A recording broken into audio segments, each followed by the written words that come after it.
Good morning.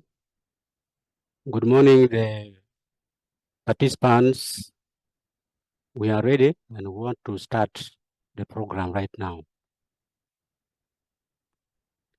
Let me start by informing the participants that this is actually 100% virtual participation in the program, and that there are two channels. There is a French channel, and then there is English channel, and you need to make use of the interpretation button to shift from one channel to another. And for the participants, what you need to do is to, after the panelists have already done their work, you can send your questions and comments on the chat box, and then we shall communicate that to the panelists and possibly the responses that you expect. Now, let me first start by saying this is EPRC at the age of 30 years of existence and operation in Uganda, one of the leading think tanks in the country. You are aware of the theme for this meeting, that is the future of think tanks in sub-Saharan Africa, positioning the think tanks to support the African Union policy agenda at the G20. What that means is that the mandates of national think tanks have been expanded, not only to look at the national issues, areas of research, but also to see how they can inform the AU, African Union, especially in their participation in the G20 platform. Now, the objectives are also been communicated to you, but just for those who might not have got the opportunity to go through, it is mainly to look at the think tanks as they are now and see how their future will look like, say, 30 years from now. Before I say that, or before I discuss the objectives, I must commend the work of the African Capacity Building Foundation and that of the IDRC. These were the key institutions that led to the setting up of national think tanks in Africa. And under the IDRC was the think tank initiatives. And then for the African capacity building, they provided seed funds to start up the think tanks in different countries, both in Anglophone and Francophone. And of course, as we all know, as he also stated in the Bible, the seed money fell either in a rocky ground for some institutions, others in a thorny ground or thorny environment, and others in very fertile ground. So what I'm trying to emphasize here that is the experiences of the think tanks in Africa do vary, and their growth patterns also do vary, depending on, as I said, the type of grounds in which the seed money from the African Capacity Building Foundation fell, rocky, thorny, or rather fertile ground. But even those in the fertile ground, there are quite a number of challenges that they normally face. As you know, evidence, which we are going to talk quite a lot about today, is like power or energy. It passes through stages. One is the generation itself, and then that is generation of evidence. And then we will have the transmission of evidence and the distribution. So it passes through all these stages, generation, transmission, and dissemination. And it is the how that you do it that will matter quite a lot. And most importantly, after all these processes, the research output uptake by the policymakers. And this is an area which we shall definitely find opinions or comments from our panelists. So without really wasting so much time on the what we call the preliminary kind of remarks, the channel, rather the program already been provided to all of us. And I think, I hope the panelists are all logged in, and I'll give their details when we reach that stage. But according to the program which has just started, we are starting with the welcome remarks from the EPRC. And we have here Dr. Ibrahim Kasire, who is going to represent the Executive Director of Economic Policy Research Center. And this is one of the think tanks, as I said, that ACBF did facilitate right from day one. That is 1993, if I remember very well. So we really still want to appreciate the work of ACBF in this respective area and so on. So I call upon Kasire Ibrahim to make his statements. Thank you. Thank you very much, Dr. Mario Sobona. Good morning, friends. The executives from the African Union, the executives from the think tanks across Africa, members of research funding bodies, the academia, development partner representative, distinguished invited guests, ladies and gentlemen, all protocol observed. Good morning to you all once again.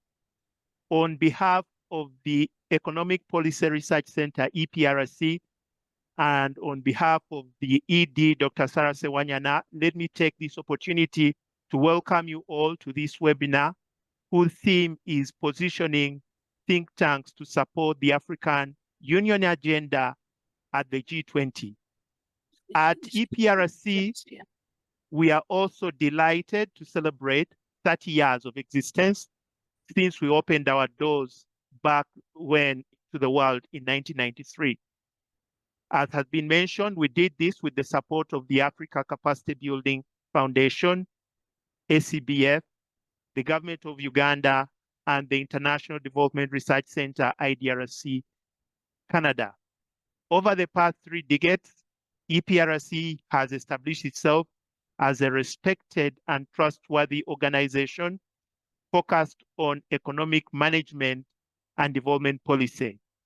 In addition, the center has built extensive connections and partnerships for effective communication and policy implementation. The theme of the webinar today is timely, with the admission of the African Union to the G20 as a permanent member. This important milestone provides a great opportunity for the continent's voice to be heard on key global issues, such as the increasing threat of climate change, global trade, migration, cybersecurity, increasing debt given the latest pandemics, the challenge or the continuing challenge of poverty and conflict, as well as the high unemployment, among others. Given that the majority of the above global challenges are most felt by poor African nations, generating evidence to amplify Africa's policy concerns remains key within the realm of the G20. However, providing evidence to support Africa's position on the global stage requires collaboration among African government agencies, think tanks, research funding organizations, the academia, civil society groups, and development partners, among others. Think tanks are particularly important in providing a dynamic space of intellectual inquiry that helps refine ideas and translate academic arguments into policy-relevant recommendations. They also promote an exchange of lessons and experiences among experts and policy decision makers. In addition, they also improve society's grasp of the capacity needs associated with policy formulation and empower decision makers to leverage information for effective examination of policy work. However, think tanks operating in Africa continue to operate in an environment faced with a variety of challenges. For example, in several or some African Union countries, governments exhibit a strong feature of centralized policy making and also concentrating most of the powers, which limits space for operations for think tanks. Secondly, bureaucratic structures and styles differ across most African countries. In some African countries, bureaucracies are very strong and often retain a monopoly on policy advice. Moreover, think tanks on the African continent are navigating complex political environments within their own countries. Additionally, they are adapting to the impact of globalization and transnationalization, which has shifted their focus in terms of research on both national and at the regional level. It is still important to understand how globalization of think tanks affects the African Union's policy agenda at the G20. The increased availability of the internet allows think tanks to share information globally in line with the ongoing globalization of research agendas. Think tanks on the African continent now operate in an environment that is filled with information and intense competition for ideas. In this context, think tanks should leverage technology and use the information they generate to strengthen the influence of their research, which in most cases, as is the norm now, is based on evidence. Finally, as I come to the conclusions of these welcoming remarks, African Union think tanks are receiving more and more external funding from a wide array of research funding bodies worldwide. Funders vary in their instruments, their modalities, and approaches to the purpose of their funding. In addition to the funders, the governance, the budget and strategy cycles, as well as the laws and policies are critical factors, as well as at the same time constraints. Consequently, it's unclear how think tanks on the African continent can preserve their independence and also, most importantly, their transparency while offering trustworthy policy evidence within an environment of limited financial resources.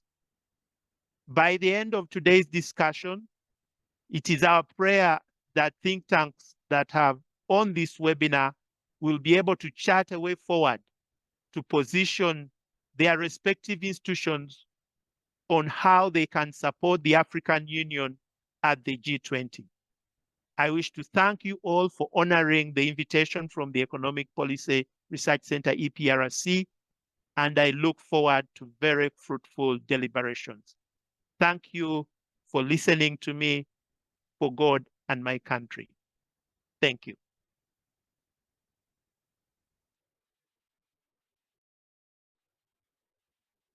Thank you so much, Ibrahim, for giving us the status and possible challenges that think tanks in Africa actually experience, and mainly with emphasis on Economic Policy Research Center. But I'm very sure what you have just told us in the common features of most of these countries.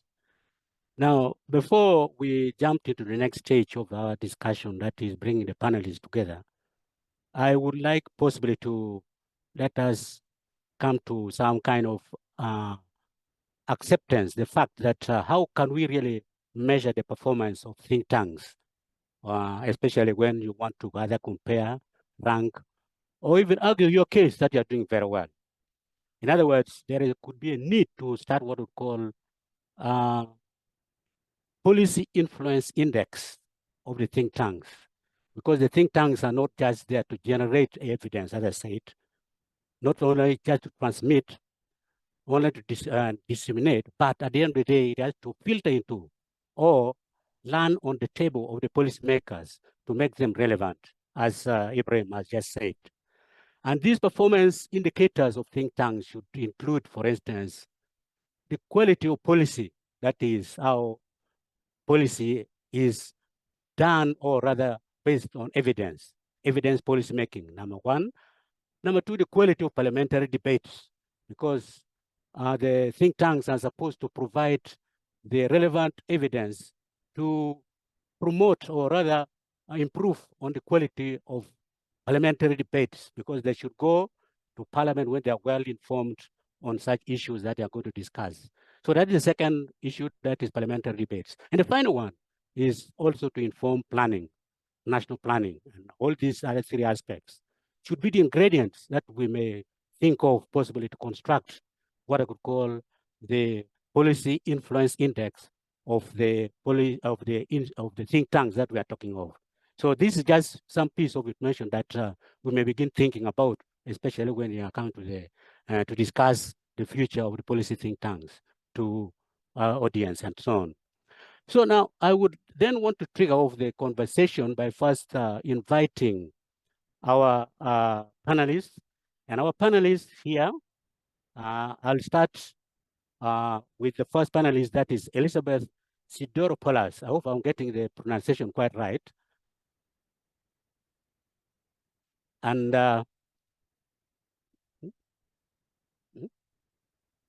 she's not in? Oh, yeah. I'm here. Sorry, I'm sorry. I'm sorry, Elizabeth, I'm too fast. I thought that we go straight to the panelists, but I'm told in the program that there's a keynote address first by the Nyang from African Capacity Building Foundation, but also that's a way of testing whether you are really ready for us.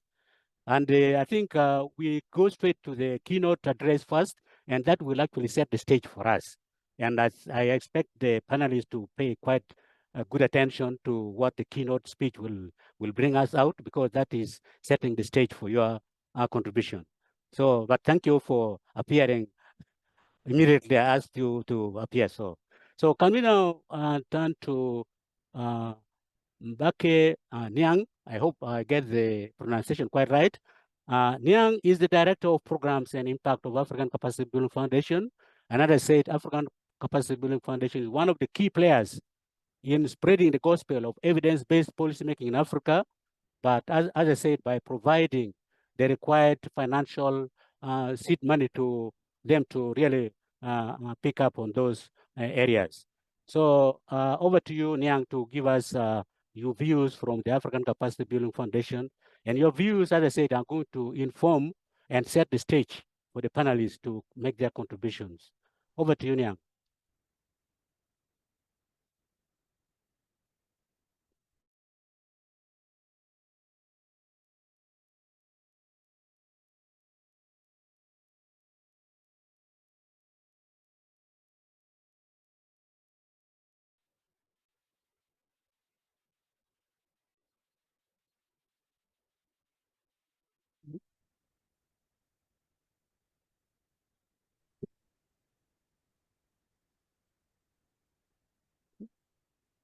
Got it. Got it. It looks. Okay, so yeah, can you hear me?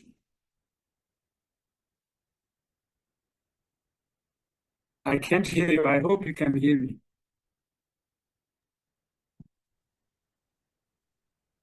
Yes, Nyang, we can hear you. All right. Thank you very much, and apologies for technical challenges I'm facing this morning. So good morning, everyone. Thank you for the invitation. Distinguished guests, esteemed delegates and participants, ladies and gentlemen. I stand before you today on behalf of Mr. Marubite, our Executive Secretary of the African Capacity Building Foundation. I regret to inform you that Mr. Bite is unable to join us.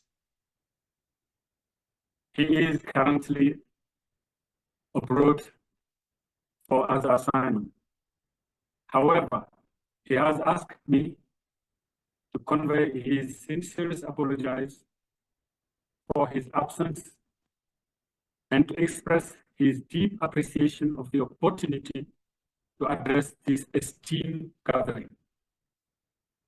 I'm truly honored to be standing before you today on this momentous occasion as we celebrate the 30th anniversary of the Economic Policy Research Center. a leading and highly respected think tank based in Uganda. This remarkable milestone not only signifies the enduring impact of the EPRC, but also provides us with an opportunity to reflect on the future of think tank in sub-Saharan Africa and their pivotal role in supporting the African Union policy agenda at the G20. Before delving into the future, let us make a moment to appreciate the invaluable contribution of the Center over the past 3 decades. EPRC has been at the forefront of evidence-based policy making in Uganda, conducting rigorous research and providing policy recommendations that have shaped the country's development trajectory. From its early years, EPRC has been committed to gathering knowledge and fostering dialogue to inform policies that address Uganda's socio-economic challenges. It has played a pivotal role in strengthening Uganda's capacity for research, analysis, and policy formulation, ultimately contributing to the country's sustainable development.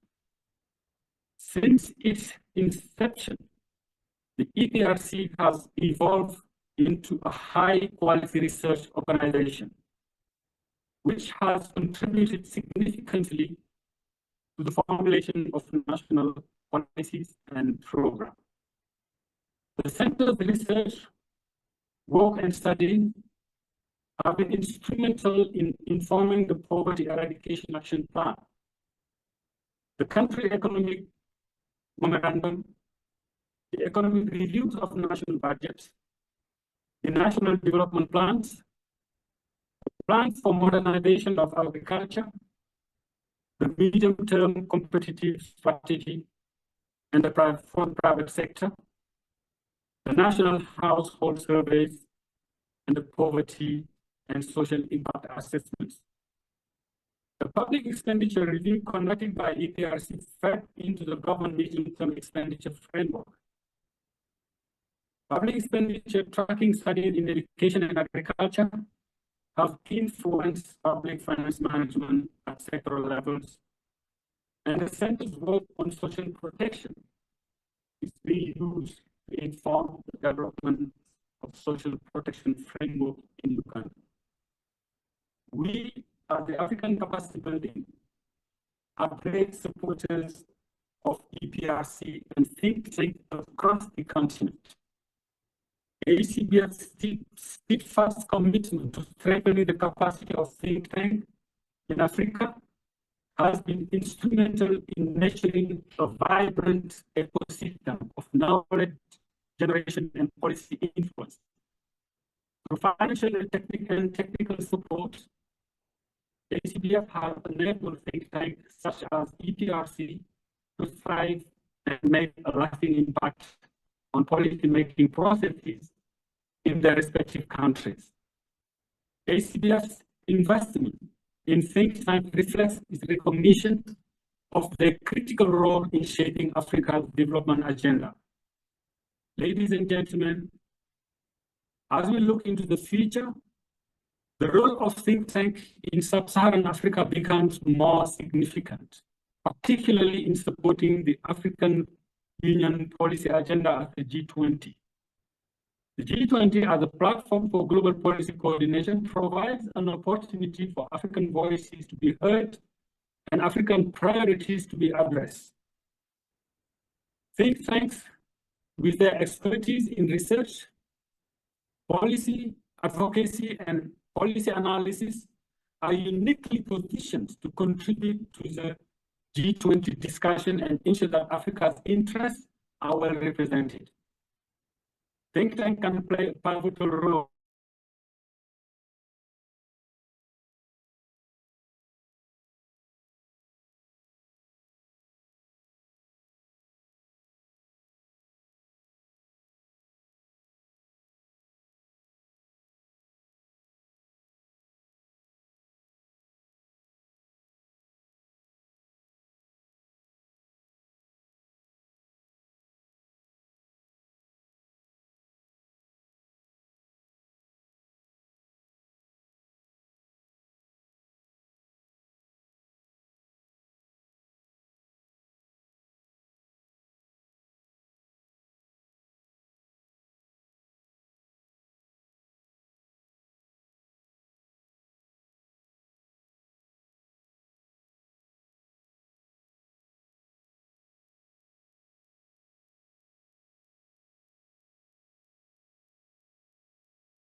think he's muted, Chair.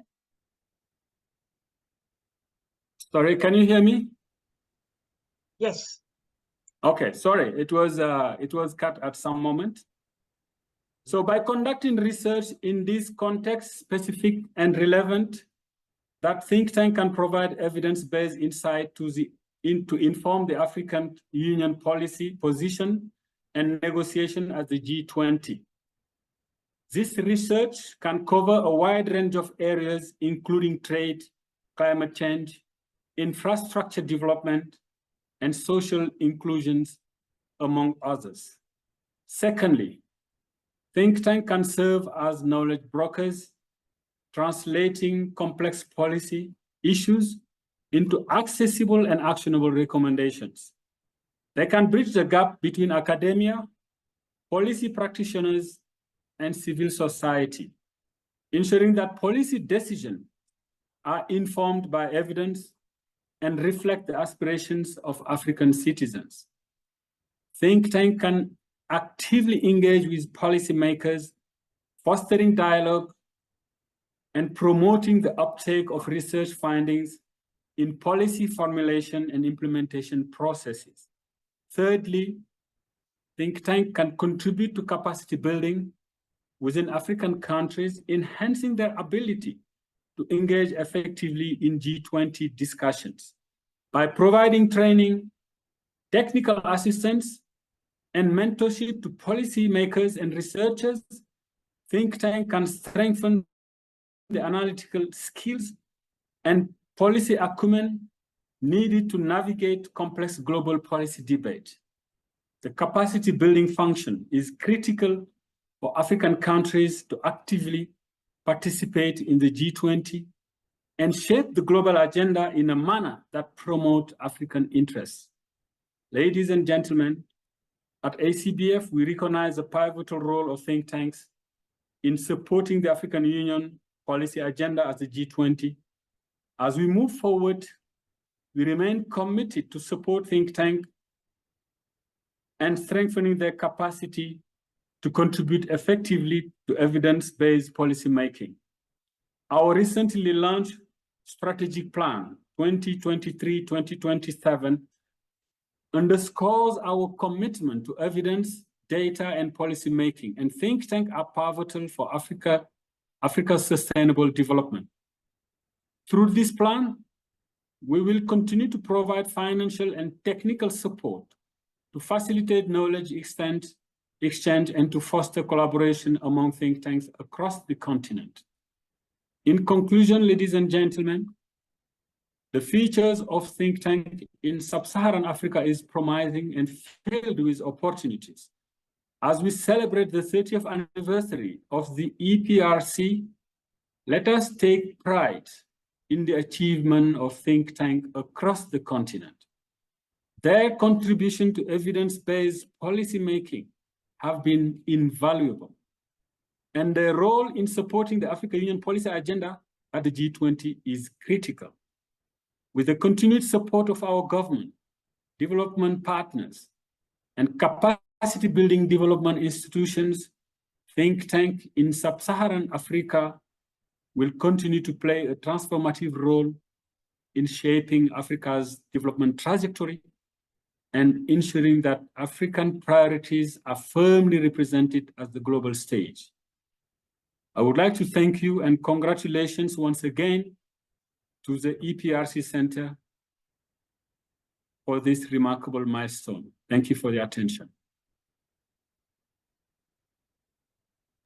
Thank you so much, Yang. In fact, when you were making your remarks, my what we call happiness index was increasing.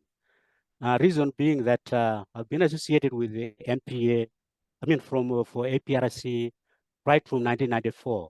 And the way you gave your speech is very, very similar to at the beginning when you were sowing the seed of think tank institutions in Africa. And I'm very happy that you have retained that attitude towards the think tanks in Africa. I was getting a bit worried that maybe the tone would now be coming down, thinking that we have done too much, now the rest should take over by others. But you have done the contrary. Thank you so much, and I'm very happy about you referenced to EPRC, and I think, and quite rightly, as the role of the think tanks is increasing, unfortunately, the finances are on a downward trend.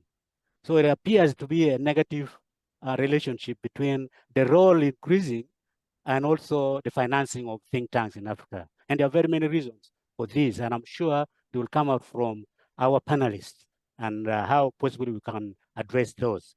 But thank you so much, and I really appreciate your very positive comments on the performance of EPRC all along, and I'm happy to hear that.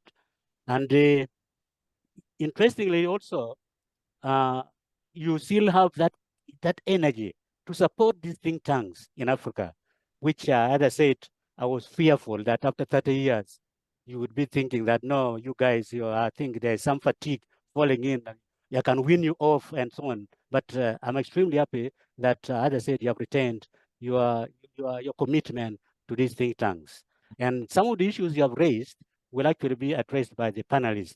And I think without wasting time, I'll go straight now to invite our panelists. But one important ground rule is that please be as precise and also, if possible, speak not beyond 10 minutes, if possible. But there's also an error of 2 or 3, or rather a margin of 2 or 3 we can give you. But try to keep time. And straight away, I think I'll invite our first panelist, Elizabeth. And Elizabeth, as you know, is a CEO of South African Institute of International Affairs, Johannesburg, and in South Africa. And please, Elizabeth, the floor is yours. And as I said, keep time and be as precise as you can. Thank you. Great. Thank you, Dr. Obuana. First, let me congratulate the Economic Policy Research Center on their 30th, on your 30th anniversary. I think it's an amazing feat and speaks so much to the fact that I think over the last 3 or 4 decades, we've really had a blossoming of think tanks across the continent, with, as you mentioned right at the beginning, the active support of the African Center, Capacity Building Center Foundation, as well as the IDRC. So really, many congratulations for that. I think it highlights both the relevance and the impact of think tanks, and I really like the idea you put on the table about a policy influence index in terms of assessing how we are faring. I think also specifically, let me just pay tribute to the EPRC's work on issues related to the Ugandan economic landscape, which I think has also been very significant. It's also very good to be sharing a platform with Barasu. It's nice to see you, albeit on the virtual platform, and of course the foundation has been very critical in sort of knowledge production and supporting knowledge production on the continent. So let me move then on to the G20. And I think Barasu mentioned it in terms of its focus. It defines itself as the premier forum on global economic governance. And so the decision to invite the AU finally, some of us have been advocating for it for some time. The decision to allow that, to invite them last year, was really significant. Of course, for many years, the African Union itself and AUDA-NEPAD had observer seats various times depending on the presidencies, and actually participated in some of the tracks, some of the working groups of the G20. But it's nothing like being a full member. And I would argue, and I think the point has been made, the real work starts now that the AU is a member of the G20. The AU Summit, or the G20 Plus, I think that's what they're calling it now. The AU Summit last month discussed the modalities of this and worked out how this would operate in terms of the division of labor between the AU Commission and the rotating chair. Critically, I think very importantly, there will be an AU internal task force sitting in the AU Commission, which is critical because that ensures continuity from one presidency to the next, where we have a rotating AU chair, which changes every year. So you want an anchor at the AU level for those kinds of discussions. So this engagement in the G20, I think, is absolutely crucial. It's going to be different from how we engage in other bilateral forums, for example, such as FOCAC, EU-Africa Summit, TCAD. This is really about an opportunity that we have to define global agendas that can reform the system in ways that are conducive to the development of the global South.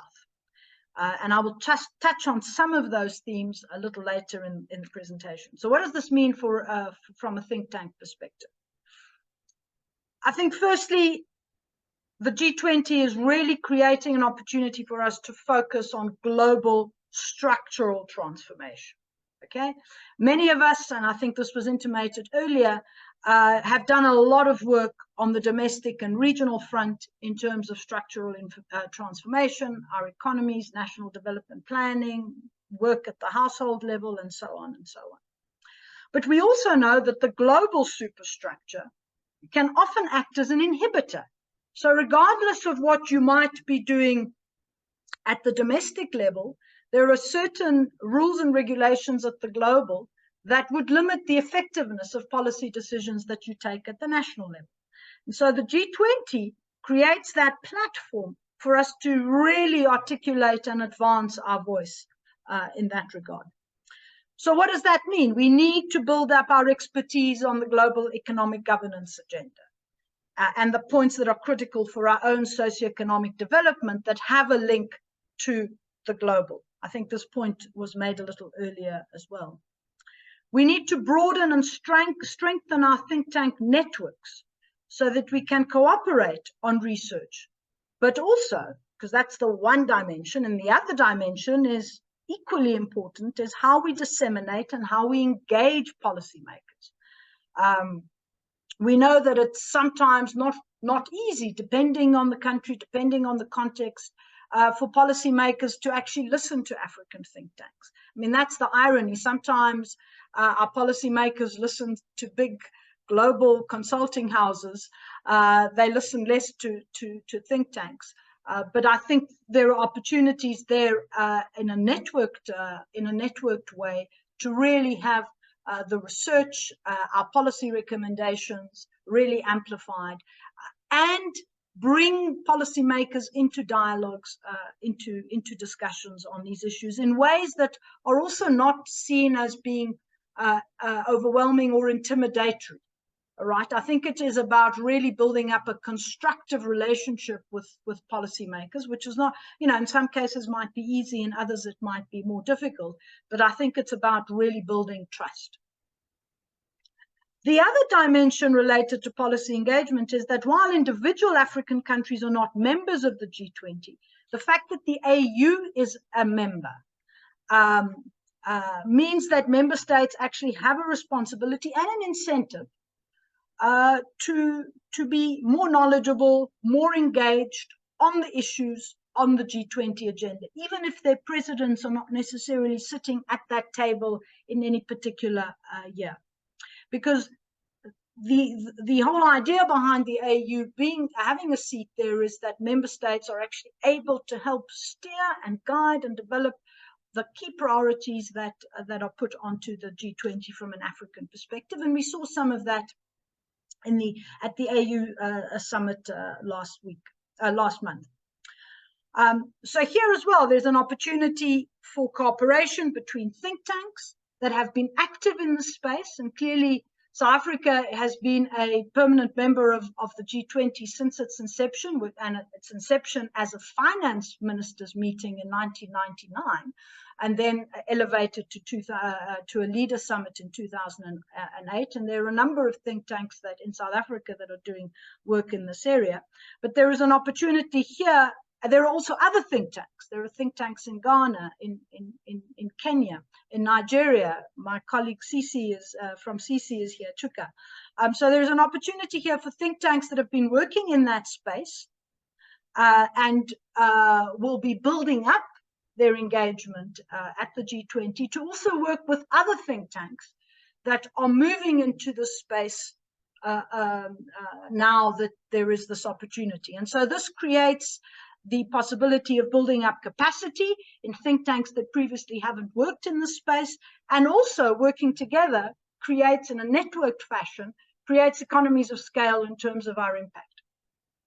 I want to just reflect very briefly on some of the work that SAIA has been doing in this domain. We have been very involved with the G20 and specifically with one of the engagement groups of the G20, the Think 20, for a number of years.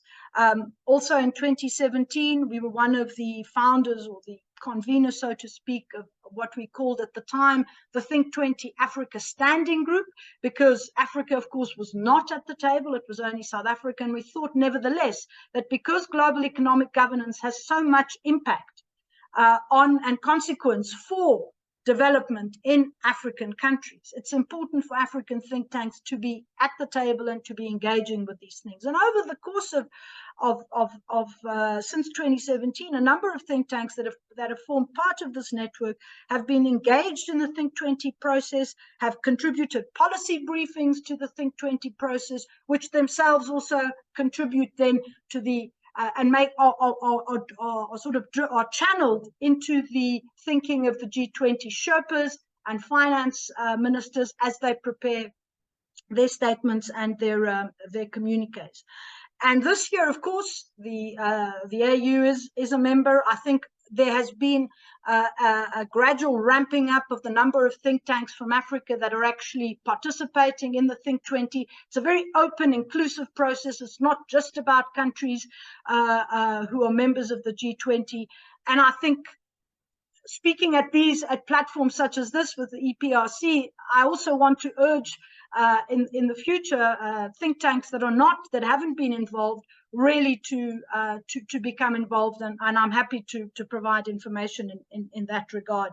I think a couple more points I want to make in this regard. This year, of course, Brazil is chairing the G20 presidency, and a lot of the themes that are important for Africa resonate with the Brazilians as well. And so their key themes are fighting inequality, poverty, and hunger, and climate action. And they're hoping that at the end of their presidency, they'll be able to come out with a really strong set of statements on those issues that can then be taken forward into the South African presidency. And South Africa chairs and will take over on the 1st of December. Just to say that this has been the third year of 4 in a row developing country presidencies at the G20. And so it's been a really amazing opportunity for developing country issues, global South issues, to be put onto the agenda. SAIA itself has been this year part of the General Secretariat of the International Advisory Council of the Think 20 process. And as I say, I'm very happy to engage with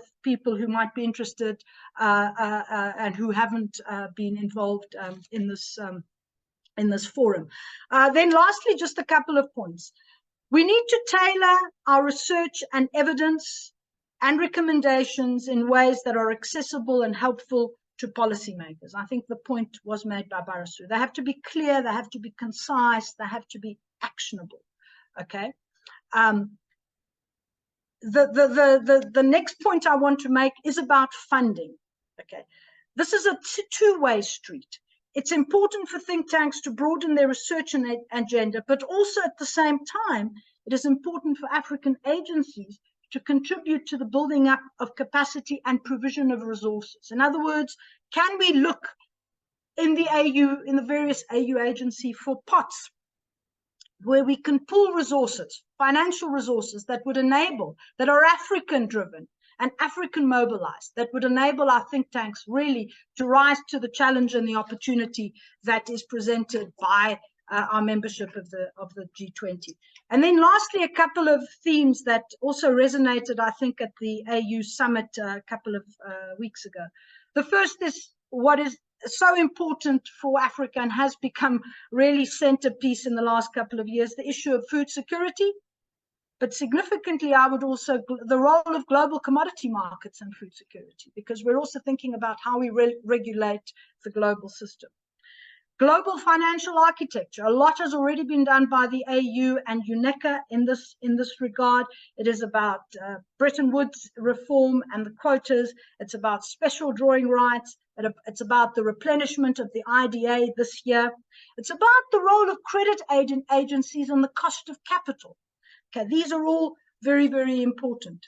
It's about manufacturing, particularly vaccines, but helping to build up our industrialization and regional value chains. And there are global rules also in the context of the WTO that need to be addressed in that regard.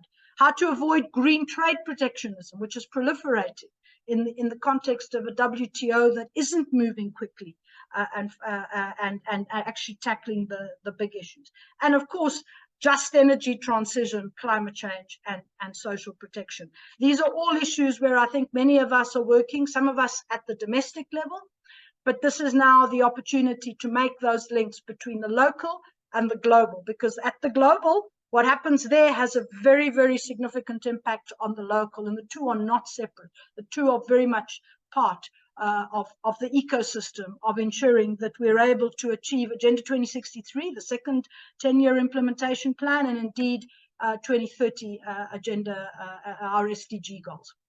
Thank you, Chair.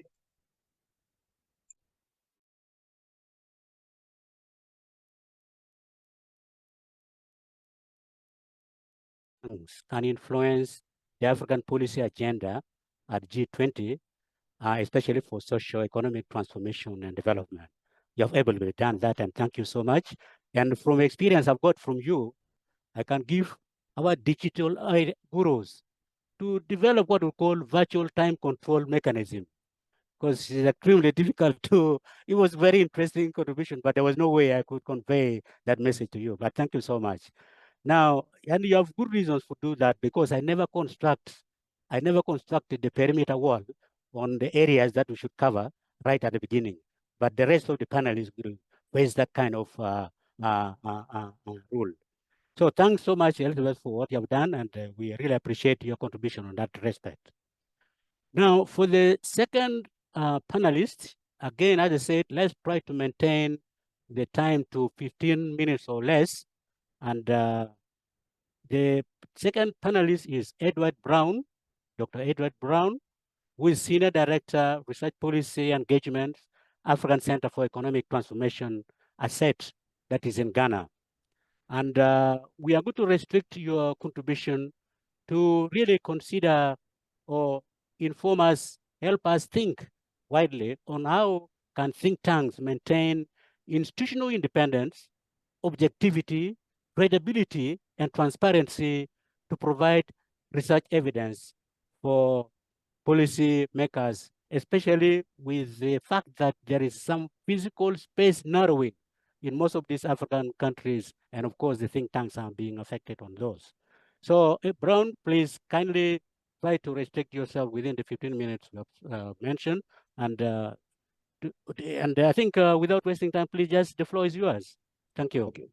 And by the way, sorry, just for that, for the audience, please, if you have any comments and questions, please deposit them in the chat box, and we shall collate them and we'll respond to them as time permits.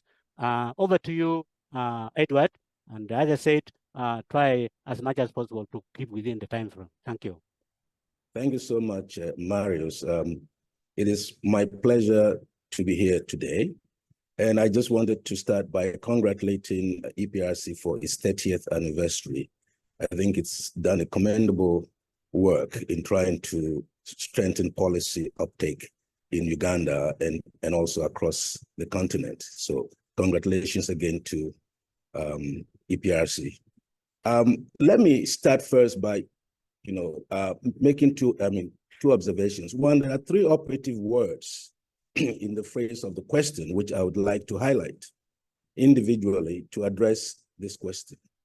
Now, when we talk about institutional independence, or perhaps even adding intellectual independence, this implies thought leadership, innovation, which is buttressed by deep understanding of local values, nuances, and systems.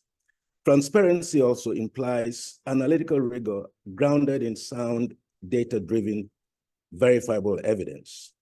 And of course, the quintessential issue is how do we ensure policy uptake, reliable policy evidence? These are contingent on those two key issues of intellectual independence, transparency, and ability to really engage from the beginning with leadership, policymakers, and so on to ensure policy uptake. Now, all these, of course, we know, cannot be done without funding, which has been the biggest challenge faced by many African think tanks. And this is exacerbated by the fact that African think tanks are overly dependent on funding from the global north, while there is potential for other sources of financing, particularly in Africa, net worth individuals and governments. Overall, the record hasn't been very good. And this is partly related to the fact that African governments also, when they are seeking analytical work, is being more or less financed by the global north donors and so on. So this has been a problem. And of course, with African net worth individuals, they also have their think tanks. And there's a sort of aspect of competition, which I think is not a very healthy one. We can come back to that later. But at least there are two features I wanted to emphasize when it comes to funding from the global north. One is that there has been a shift from core funding to restricted funding, which means that they're targeting specific knowledge products or interventions, workshops, events around specific themes. And the second is that the fundings have been driven mainly by call for proposals. This also implies that funding is tied to predetermined areas of interest to the funder, and to the extent that you have expertise in those areas, you may submit the bids. And the second is that the questions, activities, processes to be undertaken are also preset or predetermined by the funder. Therefore, it is somewhat difficult to maintain institutional independence and transparency when the thought leadership is determined, by those who pay for the work. I think this has been the quintessential problem that many African think tanks have been facing. So in more or less, in most cases, you find that African think tanks are operating just like individual consultants. And in most cases, with partnership with Global North think tanks. But again, the relationship between the Global North think tank and the African think tanks, it's, I wouldn't call it, how would I call it? I wouldn't call it a win-win situation. It's not as balanced as one would expect, because more often than not, the African think tanks is used as a way of obtaining the funding for a project which is being undertaken in Africa. And most of the time, the African think tanks are the ones collecting the data, but the real intellectual analytical work is being curated and by the Global North, what is it called, think tanks. Therefore, it offers very little scope for thought leadership. And this is an area which needs to be looked at a little bit more, because the relationship is quite challenging. And again, if you look at it, so from that perspective, you find a situation that almost 60% of African think tanks are highly vulnerable, with a serious risk of folding up, given unstable funding, staff turnover, and brain drain. And again, they are more or less becoming agents for the promotion of special interest or specific donors, aiming to advance their own policy agenda. So there is this risk which is there. But again, there are so many other opportunities or ways in which you can address this to ensure some level of financial independence. But the first one, which is the consultancy one, is not very, wouldn't really address the issue. But the most important is that there are 3 or 4 areas which I think are very critical. One is how you diversify your funding streams to reduce reliance on single donors, or lessen the influence of any one donor on the research. This can be done, and I think Elizabeth mentioned this in terms of partnerships with local think tanks, co-creating and so on. It can be done by creating local think tank networks, which is evolving pretty fast. There's the Bridge Tank, which Elizabeth and Asset and others are part of. SciAS and Assets and others are part of, to strengthen the strategic partnership and seek long-term contracts with donors in order to anticipate revenue streams for subsequent years. So while staying to their true missions, think tanks should strive for a better understanding of the evolving donor funding landscape, think tank landscape, and to seek to define synergies and value propositions that attract the private sector also. So while collaborating with the private sector offers some financial benefits, this also needs to be looked at quite strategically, because there are some potential credibility risks that can emerge from that. But the second issue which I wanted to raise, or at least offer, is to strengthen the collaborative networks, of think tanks, African think tanks. This is important because it's also important to ensure that you are part of the global network, as Elizabeth was talking about, of experts. You have the G20. This brings credibility and insights into the work you're doing, and you become a lot more recognized in that area. So partner with other African think tanks to share resources and broaden the scope of research. This partnership would ensure that research outputs maintain a high standard of excellence and relevance. The other important element of trying to ensure that African think tanks are institutionally independent is to embrace thought leadership and data-driven approaches. Here, by championing thought leadership and emphasizing data-driven approaches, think tanks can set the agenda for funding agencies and affect societal change while offering actionable solutions. The other point is you need to also demonstrate value to donors. This is important. Most importantly, to demonstrate value to donors, you need to, build a robust business model so that donors who fund this work can share that vision with you. And part of the issue of trying to create a balance, diversifying your portfolio of funding, is that the call for proposals offers some way of at least staying afloat.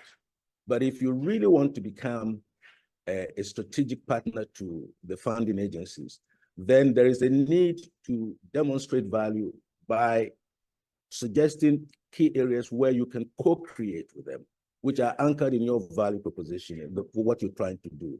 If you do that, then it offers an opportunity for the donors to be much more inclined to work with you, outside the traditional framework where call proposals are the order of the day. So that is extremely important in terms of doing that. The other issue is to lead conversations, and Elizabeth has been mentioning that. I think the whole area of engaging at not only at the local level, but also at the regional and continental level, leading conversations and engagements is important, because this would also help to create the visibility and the impact that you need, because the goals will be aligned with your missions. And also policy institutes in Africa and around the world would ensure that the research draws on the most relevant expertise and deep understanding of the national context. So those are very, very important in trying to get this thing. And the other issue about, focusing on impact, it's, to be effective and sustainable, I think, Marius, you were talking about policy uptakes and so on. In any kind of engagement that focuses on policy uptake, I think we need to have a framework that ensures that data collection, curation, and dissemination and policy conversations is a continuum, it's a value continuation, research continuation, where from the very beginning, the think tanks in partnership with others would bring in the key policymakers as part of the thinking, even, in terms of defining the question, in terms of looking at how it should be done, the methodology, and so on. It doesn't mean that the policymakers will be actively involved in everything. The heavy lifting in terms of data collection and so on is still within the purviews or within the remits of the think tanks. But by bringing the policymakers on board early enough in the process offers that partnership and trust where you can be a critical friend without necessarily being one that basically goes out and publishes data criticizing the government. But you can work with government since you want the policy to be evidence-based. From the very beginning, those policy conversations and the data to collect and buttress the policies must be part of the process from the beginning with all the key stakeholders. And I think if think tanks focus on that, it also gives the funding agencies also, I mean, the credibility that you are doing the right things. In other words, you can achieve, policy uptake. And Marius, you mentioned the issue of, you were talking about suggesting that we should develop a policy influencing index. And you mentioned three areas that needs to be looked at. But I think one other area, apart from even having engagements with Parliament and so on, is the extent to which the whole process of knowledge creation, knowledge curation, and information exchange, brings the key actors together right from the beginning. That would ensure that there's credibility, there's transparency in the work, and that you can serve as a critical friend by highlighting areas which might be very politically sensitive. But when you talk to the key policymakers from the beginning and you realize that you mean well and that you're not just sitting on the fence and criticizing them, then you can actually see how policies can be, the data collection and analysis and research can better inform policy. So in a nutshell, the whole idea of promoting institutional independence requires creativity, innovation among think tanks. It requires partnership and collaboration in order to ensure effectiveness of the issues that have been, the data is robust, it's transparent and all that. And that by bringing think tanks together, collaborating on common areas of interest, offers opportunity to leverage financing from various donors who might be interested in that, and realizes that this offers a credible option for their funding, and that there is clearly a trajectory that focuses on how the data and the knowledge is integrated into policy and implementation. So I will stop here for the moment. I think I haven't gone beyond my limit, Marius. Much, Edward. You have taken exactly 13.78 minutes, which was very good, and I appreciate for that. Now, you have raised quite interesting areas, and can summarize them. For instance, the aspect of funding. It is true that it is the DJ who determines the rhythm and the style of dancing in the dancing hall. And definitely the issue of think tanks, independence can actually can be called into question. But certainly issues of objectivity, credibility, and transparency are what think tanks can control. But when it comes to independence, again, we may need to redefine what exactly we mean by independence. For instance, the independence of the central bank does not mean that it should be unaccountable, but simply because it has to be free in choosing the instruments that they use for their monetary operations. So even with the independence of the think tank, we need to redefine it, not really to the extent that you are as free as you want, especially in the choice of areas you want to work on. But again, Edward, I would like to just summarize what you have said, that donors may tend to have specific areas in which they want to finance. But I think the problem with us also in Africa, we may not have what we call national policy research agenda or framework. In other words, a country must come up with this national policy research agenda from which you can use as a menu for any donor who would like to come in and finance and say, look, these are the areas we can only accept. And otherwise, if you don't have the national policy research agenda, then you have that problem.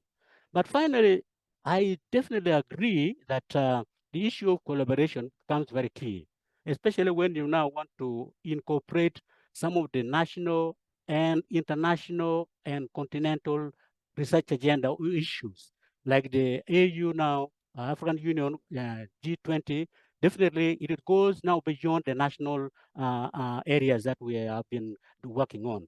So I agree with you, the collaboration is very important. And I think I'll leave the rest to other commentators and other questions and comments that will follow. And as I said earlier, please deposit your questions, your comments on what have been transpiring so far. Now, without wasting time, I go straight to the next, the third panelist, that is Onyen Kwena, who is the Executive Director, Center for Study of African Economies in Nigeria. And your perimeter wall is around what measures should national think tanks cope with geopolitical competition amidst, for instance, globalization and transnationalization to address global policy issues in addition to their national issues. So the role of the think tanks have been expanded a bit because of the accession by the AU to the G20. So over to you, Onyekonda. Please give your remarks or comments on the issue of what we can do to expand our role because of the globalization and the internationalization of issues that go beyond the national borders. Over to you, Onyenkelwa. Yeah, thank you.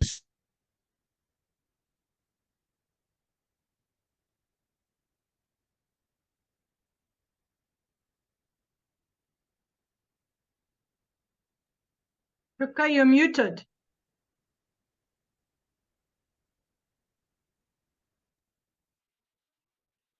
So sorry. Good morning, everyone. It's always a pleasure to be in a webinar of fellow think tanks. I'll start with congratulating EPRC on its 30th anniversary. Also, my regards to ACBF, who has been supporting think tanks for quite a long time. My greetings to the executives and management of other think tanks within this webinar.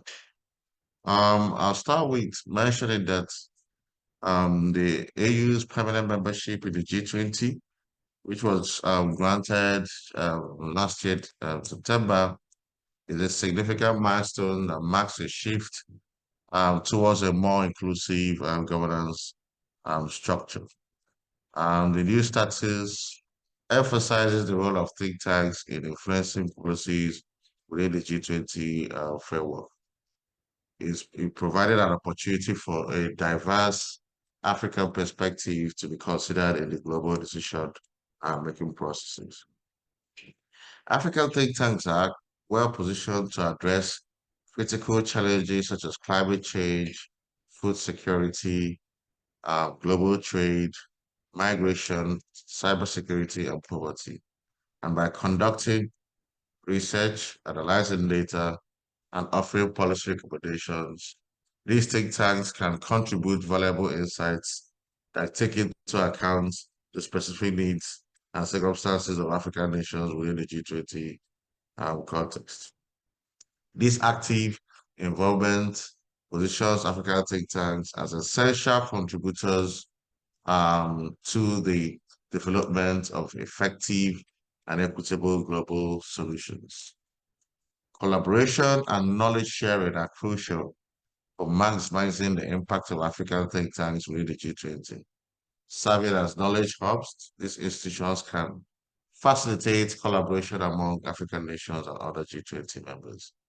Platforms for sharing best practices, innovations, and successful policy implementations can foster mutual understanding and cooperation on a global scale, and encouraging collective approach to addressing shared challenges. Some of our work in CC, we've collaborated with SIRE on certain projects that look at how the accession of the AU to G20 can help African countries in terms of financing debt with ideas such as climate for debt swaps, and also how to tackle climate change issues within the G20 framework. I think Elizabeth mentioned that earlier. But to enhance the effectiveness of African think tanks, there is need for significant investments in capacity building, strengthening research infrastructure, implementing comprehensive training programs, and fostering partnerships with international institutions to empower these think tanks to engage more effectively with the complex global issues discussed at the G20, and allowing them to contribute meaningfully to informed decision-making. African think tanks can play a crucial role in advocacy for policies aligned with sustainable development in line with the AU's Agenda 2063 by highlighting the importance of inclusive growth, environmental conservation, and social equity. These institutions can influence G20 discussions towards a more balanced and sustainable global future, reflecting the priorities and aspirations of the African continent. With AU's permanent membership, African think tanks gain a significant role in shaping the G20 agenda by actively participating in pre-summit consultations, offering policy insights, and engaging with policymakers. Think tanks can ensure that African perspectives are integral to the decision-making process at the global level. This influential role allows them to contribute to policies that are not only globally relevant, but also sensitive to the diverse needs of African nations. It's also important that it can leverage technology and digital diplomacy. African think tanks can further enhance their influence on the global stage and by embracing innovative solutions to address challenges such as cybersecurity and utilizing digital platforms for policy advocacy. These will amplify the impact of African voices within the G20, ensuring that the continent's contributions are both contemporary and effective in addressing evolving global dynamics. Think tanks can take on critical responsibility of monitoring and evaluating the implementation of G20 policies in the region by providing regular assessments and feedback. It will ensure that the policies agreed upon the G20 are effectively executed, responsive to the evolving needs of African nations, and contribute meaningfully to sustainable development in the region. So through these various roles, African think tanks are poised to be indispensable contributors to the success and relevance of the African Union within the G20 framework. But let me also mention a word on the global competition, the geopolitical competition aspect.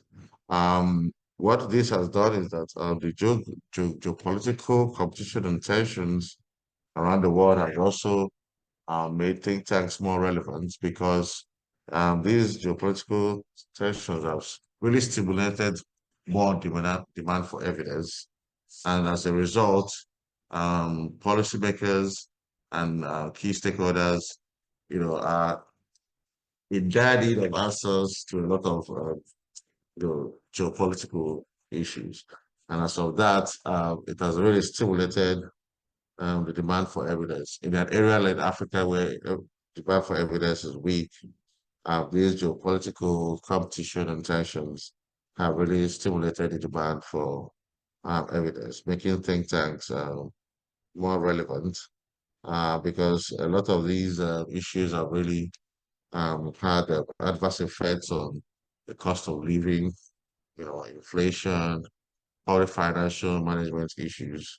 And think tanks have really positioned themselves to really interrogate these issues and provide solutions. So these geopolitical issues are, the think tanks are also on top of it and try to provide solutions to them.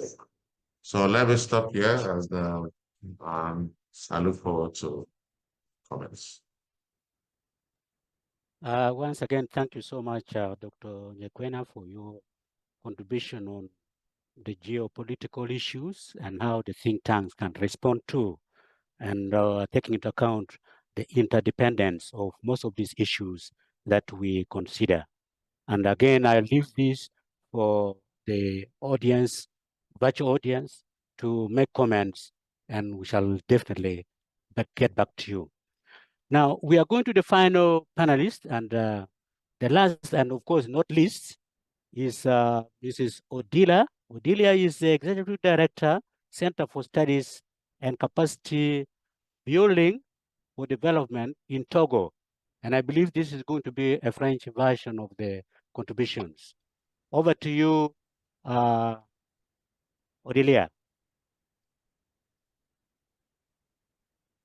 Merci, pardon, merci beaucoup, docteur Buena. Alors, donnez-moi une seconde, j'ai la traduction qui passe dans nos oreilles.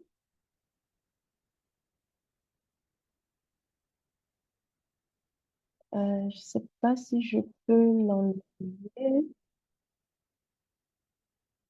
Bon, dans le cas contraire, c'est pas grave, c'est pas grave. Merci encore une fois. Je voudrais aussi féliciter EPRC pour nous avoir invités à cette panel et à ces échanges très intéressants. Félicitations également pour vos 30 ans. Alors, mon propos va se focaliser sur l'utilisation de l'innovation technologique par les think tanks pour mieux produire les données et également influencer les politiques publiques. On a dit depuis le début, aujourd'hui, les think tanks doivent jouer un rôle beaucoup plus intéressant, beaucoup plus important, aussi bien au niveau des décideurs, mais également au niveau de l'Union africaine pour la mise en œuvre de l'agenda 2063. Et je suis contente de parler de cette thématique parce que tout à l'heure, Monsieur Kassiri, dans ses propos liminaires, est revenu sur les défis de l'Afrique, les nombreux défis de l'Afrique, les conséquences des crises aujourd'hui auxquelles font face le continent africain, mais également l'utilisation des innovations technologiques qui peuvent être un réel outil pour les think tanks afin de soutenir la décision publique. Les panélistes l'ont dit, les think tanks aujourd'hui sont des réels laboratoires d'idées qui doivent mettre leur... vous m'entendez?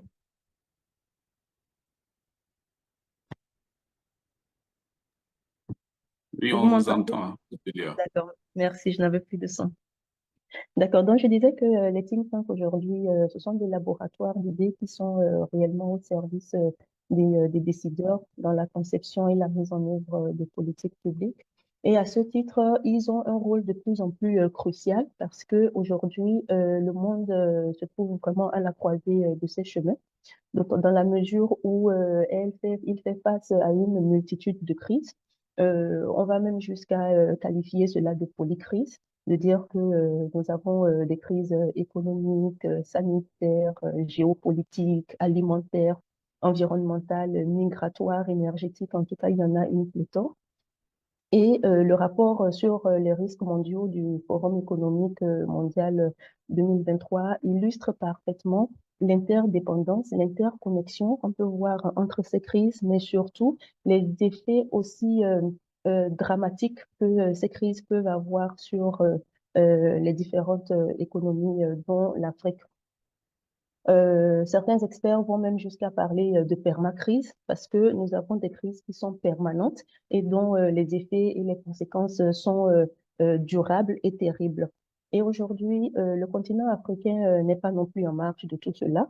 Il fait partie de la région qui subit de plein fouet les effets des crises, qu'elles soient climatiques, géopolitiques ou énergétiques. Nous avons déjà vu les conséquences. Et les conséquences économiques, sociales et environnementales sur le continent affectent profondément et de plus en plus le bien-être des populations. Ceci aujourd'hui vient entamer et menacer la mise en œuvre de l'agenda 2063 de l'Union africaine, mais également les politiques nationales des pays. Et dans ce contexte de fragilité, il devient de plus en plus nécessaire pour les think tanks de pouvoir réellement être un soutien pour les décideurs et les acteurs de développement dans la prise de décision de manière quasi instantanée à travers la mise à disposition d'évidences probantes. Cela veut dire que les think tanks doivent être proactifs. Ils doivent faire usage de données de qualité, disposer également d'analyses pertinentes à temps réel pour réellement pouvoir soutenir la prise de décision. Et en ce sens, les innovations technologiques qui sont également pléthores aujourd'hui peuvent paraître comme un allié important pour mieux produire les données et influencer les politiques publiques. Et l'une des innovations technologiques aujourd'hui réside dans l'intelligence artificielle, par exemple, dont les think tanks peuvent faire usage pour comment dire, pour être sur le pied de guerre et réellement pouvoir soutenir l'implémentation de l'agenda 2063. Et je pense que cette technologie aujourd'hui peut être d'une grande utilité dans plusieurs domaines, que ce soit dans la planification du développement, la gestion rationnelle des ressources publiques, le suivi des bénéficiaires des projets et des programmes de développement, l'évaluation des politiques publiques, mon collègue le disait tout à l'heure, l'évaluation également des progrès dans la réalisation des ODD ou même dans la promotion de la justice. C'est-à-dire que l'intelligence artificielle aujourd'hui, il a énormément d'avantages. Et l'un des avantages, c'est par exemple de pouvoir améliorer la collecte, l'analyse et l'interprétation des données, mais également de pouvoir mieux communiquer les informations des groupes de réflexion vers les décisionnaires, pardon, également de pouvoir réaliser de manière plus rapide les évaluations des politiques, de pouvoir accélérer le traitement des données à grande échelle avec, par exemple, les big data analytics, et également d'améliorer l'objectivité et la précision, mais aussi la fiabilité des analyses. Ce qui aujourd'hui, dans un contexte où on parle de fake news, d'informations pléthoriques, c'est de pouvoir réellement trouver le bon filon pour avoir une précision et une fiabilité de ces analyses. Et un élément très important, c'est que l'intelligence artificielle pour les think tanks africains peut réellement permettre de rapprocher le temps du politique, du temps de l'expertise, avec une production d'évidence utile, crédible, mais dans un délai très court. Parce que nous savons très bien comment ça se passe entre comment on va dire ça, les décisions du politique et le temps que cela peut prendre pour que un think tank puisse mener son analyse. Donc, il est clair qu'aujourd'hui, avec une technologie comme l'intelligence artificielle, il peut être plus intéressant et également plus proactif pour les think tanks d'être réellement à côté des décideurs. Mais nous savons également que en Afrique, dans nos pays africains, il y a beaucoup de défis qui peuvent ne pas permettre ou ne pas être assez aisés pour les think tanks de pouvoir faire usage de l'intelligence artificielle. C'est par exemple le manque d'infrastructures. Lorsqu'on parle de faible connectivité, faible capacité énergétique, qui ne permettent pas de pouvoir disposer ou bien de pouvoir faire un meilleur usage de l'information de l'intelligence artificielle. On a par exemple un manque de masse d'informations disponibles en ligne ou un manque de fiabilité de données, parfois des données désagrégées qu'on ne trouve pas. La faible capacité également de stockage et de sécurisation des données. Un élément très important pour l'utilisation de l'IA, c'est le manque de cadre juridique et réglementaire adéquat, notamment pour la protection des données à caractère personnel. Donc, tous ces éléments aujourd'hui montrent que même si les think tanks voudraient mieux apporter leur contribution auprès des décideurs, il y a ces défis qu'il faille relever. Et il ne faudrait pas également oblitérer le fait que l'utilisation des think tanks comporte quand même des risques qui peuvent par exemple être liés à l'utilisation des données à caractère personnel, à des fins malsaines, et également bien d'autres risques qu'il faille quand même mitiger, de sorte à ce que l'utilisation de l'innovation technologique comme l'IA puisse être faite à bon escient. Et dans ce sens, il y a quand même un ensemble de recommandations qui peuvent être proposées aussi bien au niveau de l'Union africaine que des pays du continent, en vue de permettre aux think tanks de réellement utiliser de façon optimale la technologie, dans le but de produire des évidences soutenant la prise de décision. C'est par exemple la nécessité de réellement sensibiliser les dirigeants africains sur le rôle des think tanks et leur qualité, leur utilité, la nécessité également d'aligner les activités menées par les think tanks sur les besoins spécifiques des pays en matière de développement.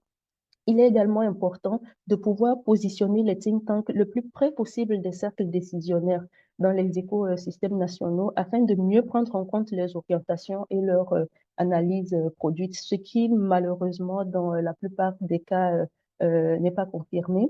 Et aussi, il importe de pouvoir renforcer les cadres juridiques et réglementaires qui sont nécessaires à l'utilisation des technologies innovantes telles que l'intelligence artificielle.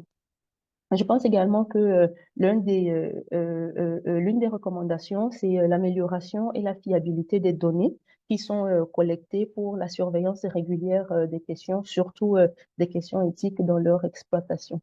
Donc, tout ceci pour dire que l'innovation technologique peut réellement constituer un levier pour les think tanks africains dans leur mission d'accompagnement des décideurs et des partenaires au développement dans la prise de décision à travers la mise à disposition d'analyses et d'informations pertinentes, utiles à temps réel pour favoriser la mise en place de réponses adéquates poursuivant l'objectif ultime qui est l'amélioration du bien-être des populations.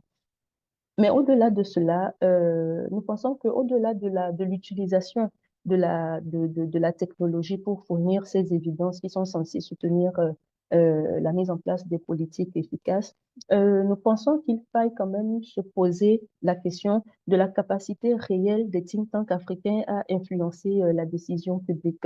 Ce n'est pas un secret et je pense que tout à l'heure, Elisabeth également le disait.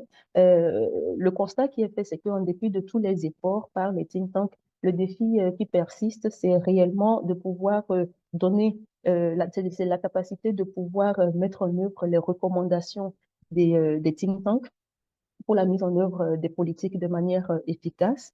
Et on se rend compte que les think tanks, depuis quelques années, ils ont développé des analyses pertinentes, des solutions pertinentes, mais pour autant, ces solutions et ces recommandations peuvent ne pas être consommées par les décideurs. Donc, il est très important pour une institution comme l'Union africaine déjà, ou les pays africains et leurs gouvernements, de s'interroger sur la place qu'ils souhaitent accorder aux think tanks dans la mise en œuvre de leur politique et de l'agenda 2063, par exemple.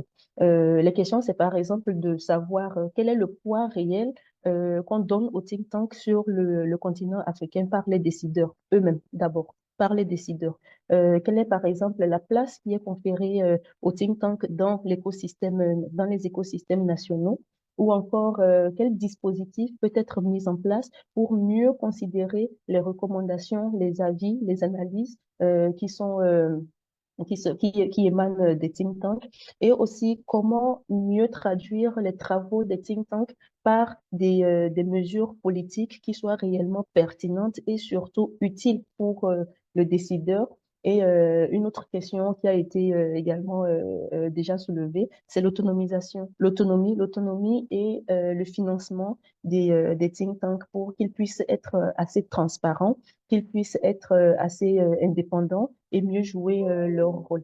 Donc, je pense que toutes ces questions nous paraissent quand même essentielles pour que les think tanks puissent avoir une incidence directe sur la mise en œuvre des politiques de développement et qu'ils puissent également mieux accéder aux données à travers les technologies comme l'IA pour, in fine, influencer la décision publique. Donc, c'est quelques éléments que j'ai bien voulu partager avec vous. Merci. En espérant rester dans le temps aussi. You have done it, Odilia, and thank you so much for telling us clearly how think tanks can leverage the digital era to deepen evidence generation and research output uptake and so on. And what I pick from you is that the digital era has challenges and opportunities. And one of the opportunities is that the cost of collecting data, secondary data, has definitely come down because of the digital era. and also for collaboration. Like now we are having a virtual conference with a fairly little budget in terms of bringing everybody on board during the virtual kind of conference like this. So I agree with you that the digital era has brought in challenges and opportunities. And the problem, or rather the challenge, is data can now be collected on real-time kind of basis. So we thank you for your minds or for your kind contribution on the think tank.